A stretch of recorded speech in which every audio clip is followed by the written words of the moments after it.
So I really haven't posted about the Outlander in quite a while, and definitely not a video like this in quite a while. But we got another part for the Outlander. We're gonna be putting some handguards on there. They're the Can-Am style ones, but this is what, I'm just gonna unbox this quick, and I'll show you guys how to mount them up on the handlebars, and then kind of just give you guys a little review. So we do have this box, I'm gonna guess it's bolts. And then we got the actual deflector part here. And we got the other deflector part. And then we got our mount, like our wraparound mounts right here. And then all of our instructions is really nice that they come with pictures, because some people don't put pictures in there and it gets kind of confusing if it's, you know, some other than handguards or something like that. But I'm gonna take everything out, show you guys everything unboxed, fully unwrapped, and then I will start getting to installing it. So I got the actual handguard, and just notice you can kind of unclip these right here, and it will pop this top part out, and you'll have more of a mesh type deal on the top for like a summer alternative. And then we got our instructions, and then we got our wraparound mount, some spacers, bolts, and then our other clips. So I got the actual handguard mount mounted up to the bracket. So here's your inner bracket, and then in here you throw a really long bolt. It's got a little Allen on it. Put a washer and a nut on it. I'll show you what that looks like real quick. So here's what your little washer is going to look like. And then you'll have a smaller nut. And then you're going to throw the other, let's see if I can get the focus, other Allen on there. And I did that with the other ones, so now I'm going to try and mount them. So after you have that all installed, you're going to find these little end caps that are pushed into here. I mean, there's not going to be the space, they're going to be flush, but you're going to look down there, and you're going to find this bolt right here in there. So you're going to remove that, and then after you remove both of those things, you're going to find this in there, which is screwed in, that bolt right here screwed into this. This opened up and allowed it to clamp wide into this right here to keep that end cap on. Make sure you get this out, otherwise you will have this rattling around in your handlebars, and that will not be pleasant to listen to. So make sure you get all that out, and then you have these pieces right here. You're gonna put this bolt in there, and then they'll go in there, and you'll screw it down, and this will expand and open up and widen up in your bars and clamp it in there. Okay, so I took the Outlander out in the light here to show you guys really what I got going on, and so you guys can just get in that better lighting. So I talked about putting this in there. So once you take out this side piece off this grip, take that out, you'll just kind of push this in, and then you can screw that down to hold it in place. And then you got your bracket right here. It kind of loops around, and as you can see, the flat part's gonna come out right here. Use a silver bolt. You're gonna throw a nut on it, and you're also gonna have a little washer on there. Screw that together, and on the back side here, you're gonna have this little bolt right here.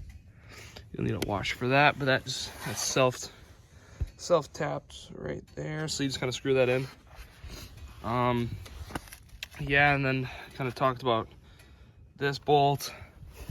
And then this bolt in here that runs along there.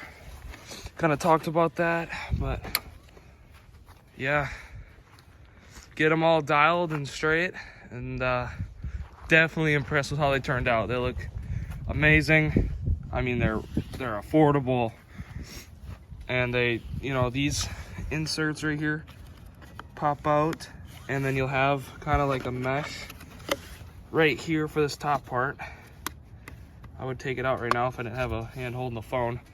But also this mud strap from tying it forward also adds a little nice piece to the handlebars. And then to also help with the more race look. We got 2-inch risers that pivot, so they'll pivot here and they'll pivot here from APE Racing.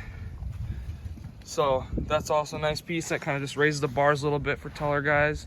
It also gives that more race look. Yeah. And the other thing is, if you have a winch, your winch mount's gonna get in the way a little bit. So I just didn't worry about that, and I loosened up these 2 8mm for this clamp, and I kind of just tilted it up, and then you can kind of put this in there. You just kind of push it down in there. It comes through, and then you put it back, tighten it up, put this in place, and it works. This bolt is different. This bolt is different than that one because I did mess up this bolt. But it's the same one, just a different color, so it still works just fine. And yeah, I still gotta tighten this. Definitely complete the look of this Outlander. Definitely like that look of that race look with the 26-inch tear crosses and the 14-inch XT rims. So yeah, that's how you install these. We got some new things on the way, like in the mail, shipped for the Outlander still. So we're still from the same people. We are still getting new stuff. So stay tuned for that. I'm not gonna exactly say what, because I don't want to spoil anything. All right, so we got the next piece to the puzzle for the Outlander. We got a snorkel horn, like the factory Can-Am one. That is from AUTV. And so this is what we all got in the box. All right, of course, already unboxed that. And then we got our extender for the snorkel there. Got all of our tools, instructions, and we have our screen. So I am going to get everything installed, and then I'll completely run it down for you guys, and hopefully we're going to be able to test the Outlander out and see how it does with the snorkel. Okay, so I got an update on the Outlander. You're going to cut the snorkel horn from here to here, and then you'll take out a bolt out of there, and then you'll get this little elbow out of here. It's going to be in there like that. So you take that out. Then you have this little black insert. You'll put half of that in there and then throw a clamp on it. And then you'll throw a clamp on this piece, and then they will join together just like that. I'll wedge them in there, get it all nice, tight, and snug. Really, really, really good setup here. I mean, they're gonna be flush. You're not gonna have any water in there. Okay, so I think I got this whole snorkel thing figured out. So you have your horn mounted. So we have all of our clamps on there. And now we're gonna take our old dash, and we're not gonna cut as big as a hole as this. I think you could get away with coming from here to here, but you need to cut, like, you can see the outline of where this would be. So you're kind of gonna cut in there, and you're gonna cut like a half circle right here. And so your original Outlander sticker is gonna be right here. You can see the outline for the bottom right here. So you'll have to cut into that. It's like a half circle there, half circle here. You'll have to unplug the dash. You'll tuck your wires in there. Put your dash down, and then you're really gonna have to cut this out so you can pull the dash down and then on, because there's clips right there and there. They got to go into, and then they just kind of slide back. So this is tight. This is tight. Now the next thing to put on is the horn, and that'll be put on with some